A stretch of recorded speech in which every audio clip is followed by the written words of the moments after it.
totalitarian nation. Anyway, let me just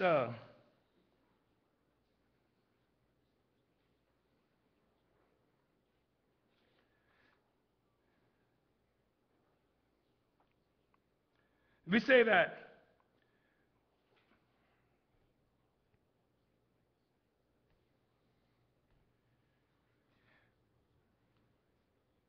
we are also clear that the successful nation-building struggles of Africans and others under the leadership of the working class is at the same time the beginning of the process of the withering away of nations. We talk about a world without borders. It ain't something you declare, right? We begin the process of the withering away of nations.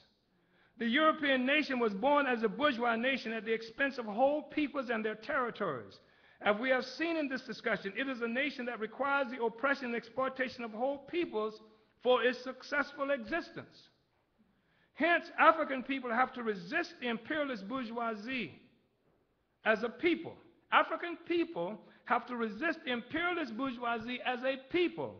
Our assumption of a consolidated nationhood will function to destroy the bourgeois nation. The rise of revolutionary worker nation states destroy the material basis for the existence of nations and borders that function to distinguish and separate one people from another. This is easier to understand when we finally realize the significance of the fact that capitalism at birth came wrapped in the skin of the racialized European nation state. It is this reality that made impotent the Marxian assumption of communism resulting from the withering away of the European bourgeois industrialized state. The fact that the European bourgeois nation state achieves life and definition from its relationship to Africa and the oppressed peoples of the world means that our victory over imperialism, with the African working class at the helm, will result in the withering away of nations. This will leave bare and make possible the withering away of the bourgeois state, which will have become historically redundant.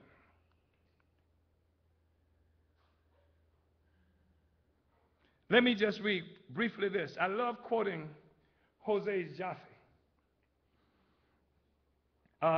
Wrote an important book, A History of Africa, which speaks to the impact of slavery and colonialism on the emergence of parasitic capitalism and the development of white self-consciousness and the white nation itself.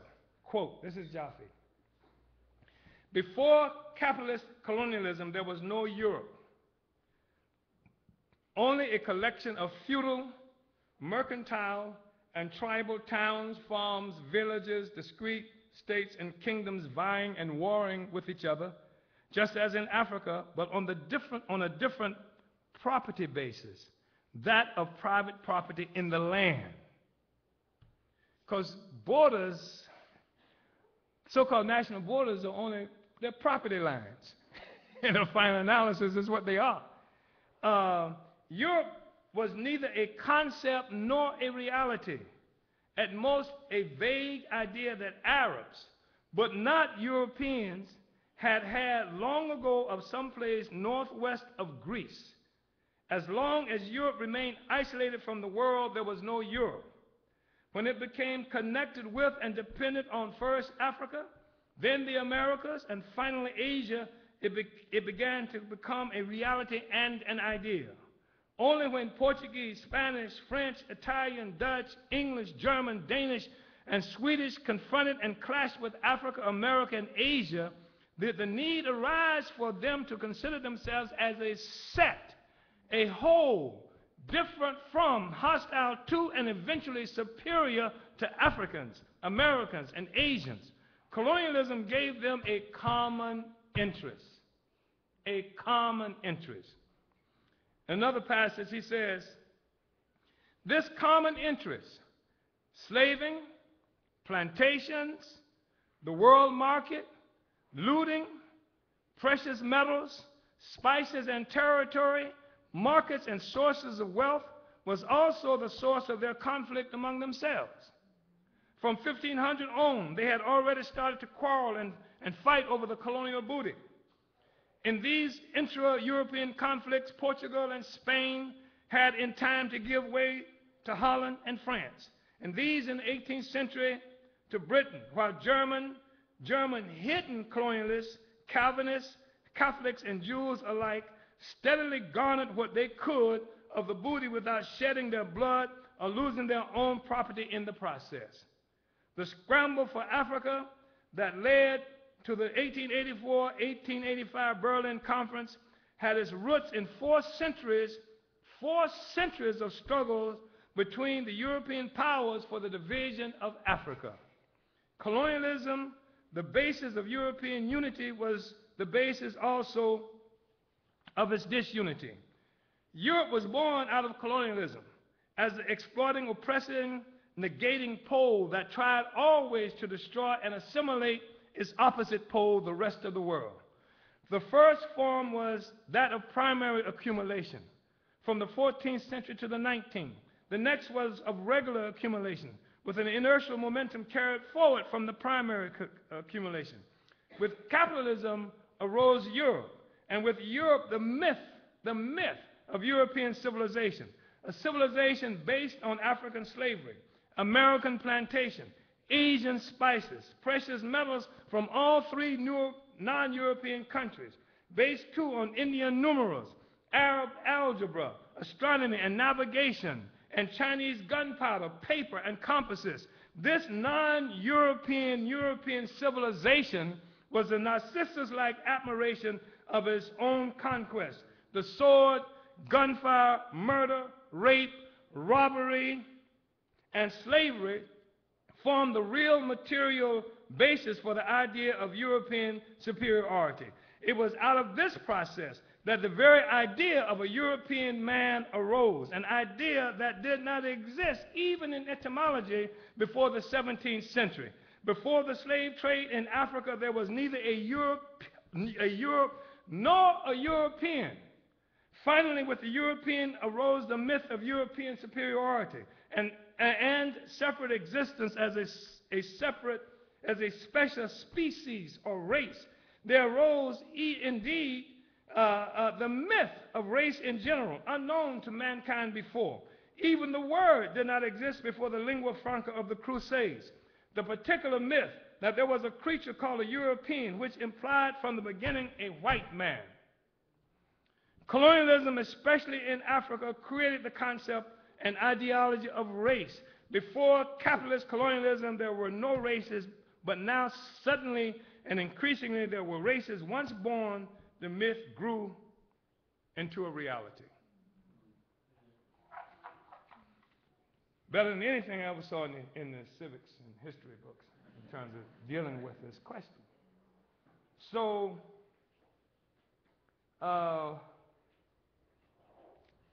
let's open it up for discussion. I think we've got, a few minutes left to talk about it. I want to just say this about the working class, because this is also like an issue. Like class struggle is really an issue, an important question, and how that's dealt with. Because in our party, we've established a post on the Central Committee that is unfilled at this point, and where there is a post for labor, like commission, somebody who would have the responsibility of organizing African labor. And we said that while we recognize that within a capitalist world economy, all workers are exploited at the point of production, this has different implications for workers of countries whose peoples and resources constituted the primitive accumulation or start-up of the capitalist system itself. This primitive accumulation made up of whole countries and continents and all that is produced therein, that stems from the enslavement and dispersal of Africans in Africa and globally, and continues to operate through colonialism and neo-colonialism, is obscured by capitalist production at the point of production. So this primitive accumulation is obscured by capitalist production at the point of production.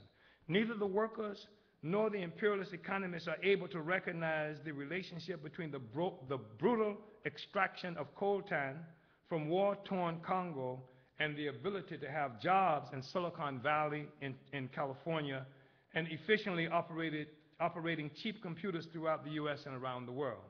They do not recognize the relationship of the African extraction of bauxite from mines in Guyana and Guinea-Conakry and the concomitant loss of sovereignty and freedom to the jobs created in the U.S., Canada, and elsewhere in the European world, and their ability to shop at any local supermarket for aluminum goods cheaply produced at the point of production there. Similarly, African, Mexicans, and other workers in the U.S., as well as internally colonized workers in other parts of the European world, while exploited at the point of production as workers, suffer the brutality of colonial domination that cannot be resolved by simply struggling to recover the loss of value stolen at the point of production.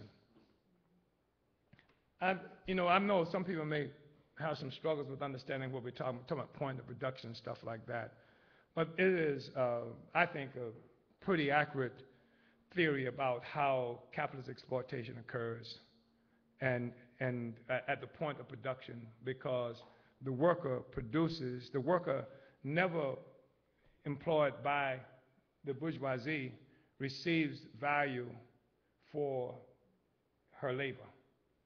Instead, what she gets is value for her ability to labor, which is different in the sense that if a worker in a factory could create this podium with the collective labor, say the workers could do this like in an hour's time,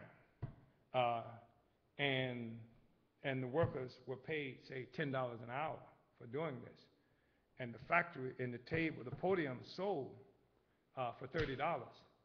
If the worker got the value of her labor, she would get paid the $30 minus what went into the lights and the stuff, the overhead, etc. That's what the worker would be paid.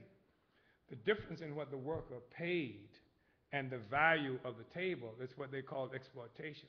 That is the expropriation of value at the point of production. That's where we talk about the point of production. So you say we don't resolve that question, by simply talking about the point of production when you're talking about someone whose exploitation comes as a consequence of first being a part of this primitive accumulation. So anyway, that's what we talk about. I know it's a little convoluted. Ours is a struggle for the liberation as a people, for our liberation as a people, and a dispersed captive nation whose national homeland provides fodder for the capitalist production that feeds the capitalists and all the beneficiaries of capitalist development. It is our experience at the point of the bayonet that created the conditions for exploitation of workers of the oppressor nation at the point of production.